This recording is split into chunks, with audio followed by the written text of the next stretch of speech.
días a mis estudiantes del grado sexto.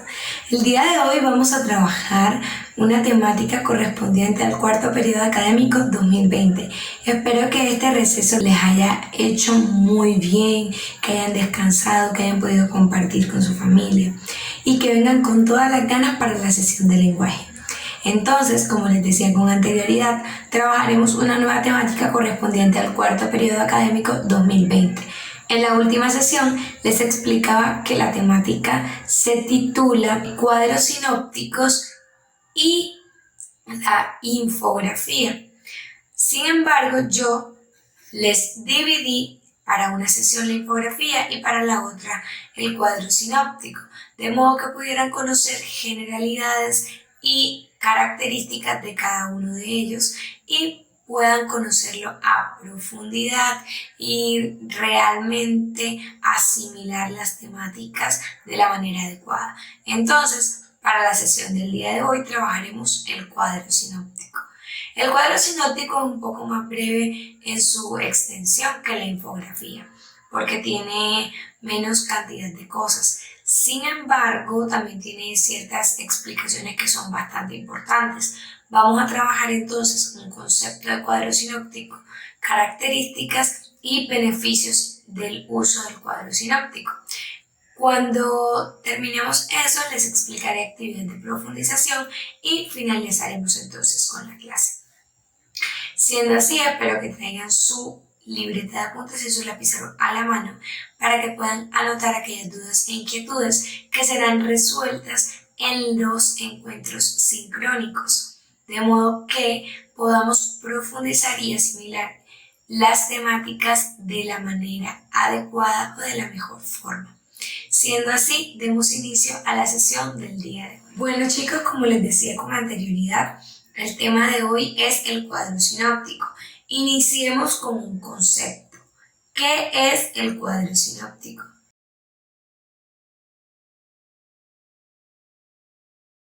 El cuadro sinóptico es un resumen esquematizado de un tema específico.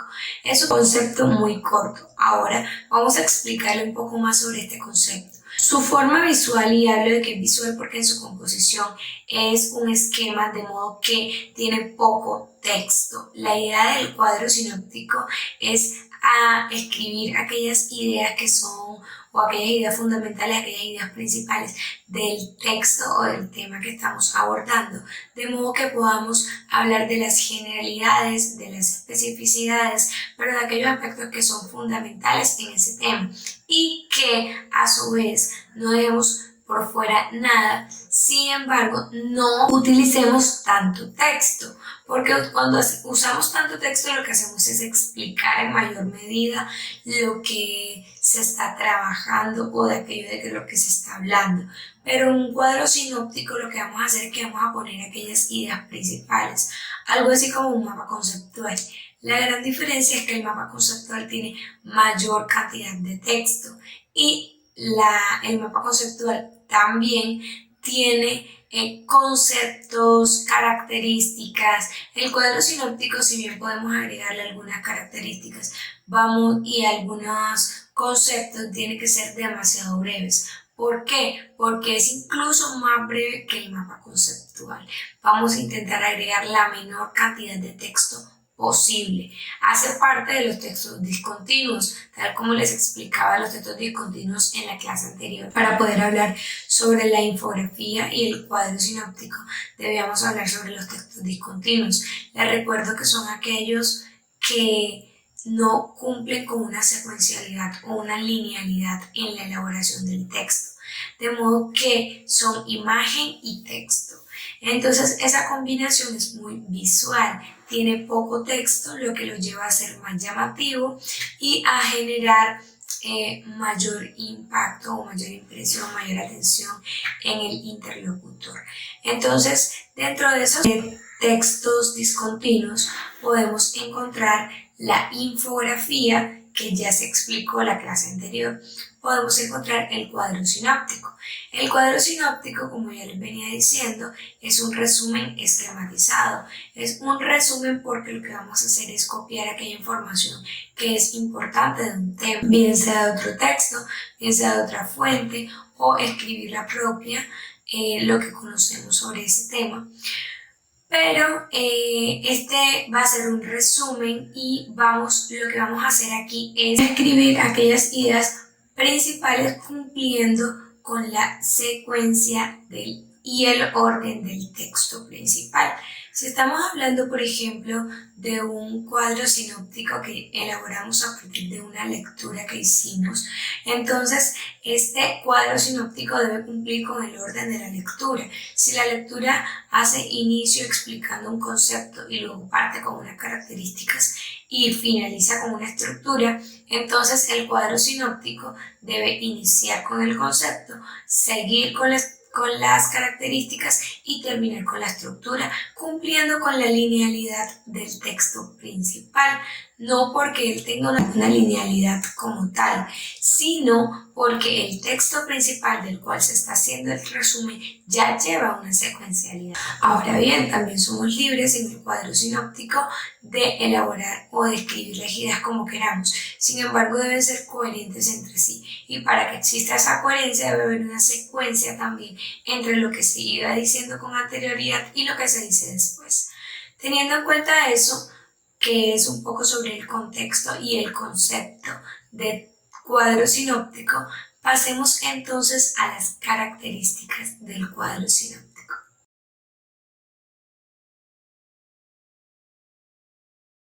Es importante conocer las características del cuadro sinóptico para que al momento de que estemos elaborándolo no nos confundamos, no lleguemos a cometer ese error que nos permite entonces confundir un cuadro sinóptico de un mapa conceptual o de una infografía, porque tal como la infografía, el cuadro sinóptico también lleva imágenes, también lleva esas pequeñas frases o pequeñas expresiones que es la que van a suplir la gran cantidad de texto. Entonces es importante conocer las características. Hablamos de una primera característica del cuadro sinóptico y es que organiza las ideas que se están desarrollando y las muestra completas. A diferencia de como hacemos muchas veces en el mapa conceptual, que escribimos una o dos palabritas o escribimos brevemente una idea principal, la resumimos, estamos haciendo un resumen y resumimos ese resumen, por decirlo así. Entonces, lo que hacemos allí es recortar o obviar ciertos aspectos o ciertas palabras que hacen parte de esa idea. En el cuadro sinóptico es importante tener en cuenta que eso no lo podemos hacer. Debemos escribir las ideas completas. Estamos haciendo un esquema, estamos haciendo un resumen esquematizado y es importante, como tiene muy poco texto, mantener las ideas completas para no perder el hilo, ni la coherencia, ni el sustento de la temática que se está dando a conocer, de modo que esas ideas, esas frases que se escriben no deben saltarse o no deben omitirse ningún tipo de palabra ni ningún tipo de expresión. Si parece un poco larga, no importa, así debe escribirse porque la idea es que la idea vaya organizada y completa. Una segunda característica del cuadro sinóptico es que su escritura organizada va de izquierda a derecha. Como les explicaba yo cuando les estaba dando la sesión que correspondía a la infografía, les decía que hay muchas formas de elaborar una infografía y que esa estructura que lleva cada tipo de infografía va dependiendo de la intención comunicativa del autor y del tipo de infografía que se da. Asimismo ocurre en el cuadro sinóptico. Si bien es un texto discontinuo que no cumple con una linealidad, sí cumple con cierta estructura propia del mismo. En este caso, la escritura va de izquierda a derecha. Si yo inicio escribiendo un cuadro sinóptico, yo debo iniciar con la primera idea y la siguiente hacia la derecha, es decir, empiezo del lado izquierdo hacia la derecha secuencialmente.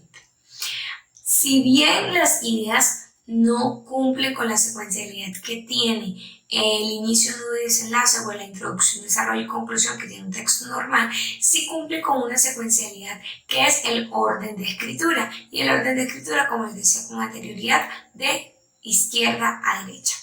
Vamos con una tercera característica del cuadro sinóptico, y es que las ideas deben estar originadas a partir de los conceptos principales. Si yo estoy hablando de un concepto, por ejemplo, de contaminación ambiental, esas ideas que yo voy a dar a partir de allí deben ser originadas de la lectura o de la comprensión de ese mismo concepto, de los conceptos principales que yo voy a dar allí para complementar y hacer coherente ese texto. Una cuarta característica es que la información debe presentarse de forma lógica y ordenada.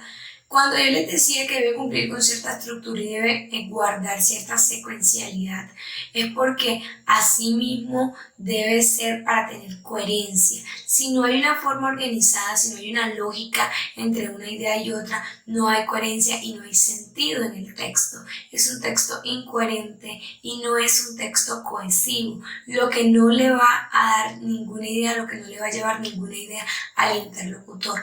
De igual manera estamos intentando explicar algo, estamos intentando ofrecer una información, de modo que esa información debe mostrarse escrita de forma lógica y de forma coherente, organizada, de modo que una idea tenga relación con la otra. No es que una idea empieza completamente distante al inicio de lo que se puede encontrar al final, cuando esa idea que yo escribí al inicio debe estar junto a las demás ideas al final. Por ejemplo, que yo estoy hablando de las características y el inicio del concepto. No voy a escribir una característica junto a un concepto, escribo una característica junto a las demás características. De eso se trata la organización y la lógica del cuadro sinóptico. Una quinta característica del cuadro sinóptico, que corresponde también a su forma de elaboración y de escritura, es que yo les decía anteriormente que se escribe de izquierda a derecha. Bueno, en este caso también puedes elaborarlo de arriba hacia abajo. Y lo que va a hacer es que le va a dar eso cierta secuencialidad al cuadro, cierta lógica y cierta coherencia, porque una idea lleva a la otra. Eso es lo que está mostrando.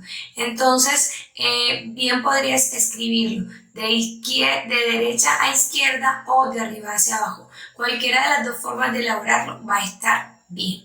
Pasemos entonces, conociendo ya las características, a los beneficios del cuadro sinóptico.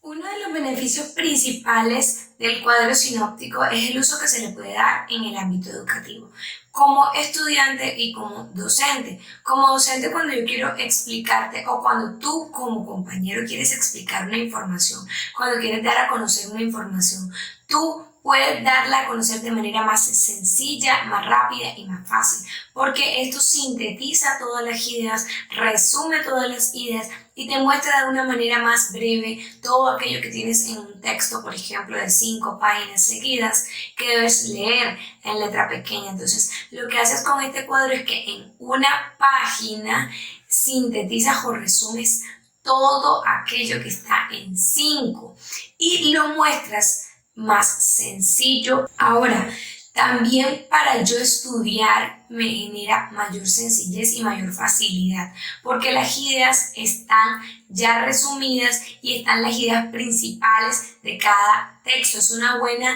herramienta de estudio cuando yo quiero repasar un examen, cuando yo quiero repasar una prueba y yo esa temática no la entiendo muy bien. Yo puedo elaborar un cuadro sinóptico con las ideas principales que me va a permitir a mí simplemente con una ojeada poder recordar muy fácilmente aquellas temáticas o aquellos aspectos. Otro de los beneficios del cuadro sinóptico, y son beneficios educativos porque nos permiten abastecernos de información de manera sencilla, de manera rápida, de manera fácil. Entonces, otro de los beneficios del cuadro sinóptico es que en su estructura o en su forma de escritura, como está compuesto por llaves, entonces esta información que se encuentra en estas llaves nos permite asimilar en mayor medida o con mayor facilidad las temáticas. Como está acompañado de imágenes y tiene muy poco texto, la asimilación es más rápida. En menos tiempo voy a poder asimilar mayor cantidad y esta asimilación va a ser más sencilla porque las ideas ya van a estar mostradas de forma literal y van a estar mostradas a simple vista. Entonces, esos son 3 beneficios que podemos encontrar sobre el cuadro sinóptico que son muy importantes y que podemos aplicar a nuestro uso cotidiano para cualquier temática, bien sea un curso que estemos elaborando, bien sea el colegio, bien sea una información que queramos dar, bien sea algo que estoy aprendiendo porque me da gusto aprender. Entonces, partiendo de allí, tiene la actividad de profundización, también una actividad de ortografía y las preguntas de cultura general, para que estén atentos a desarrollarlas. Eso ha sido todo por el día de hoy. Espero que esta sesión haya sido de su total agrado. Que estén excelentes. Hasta luego.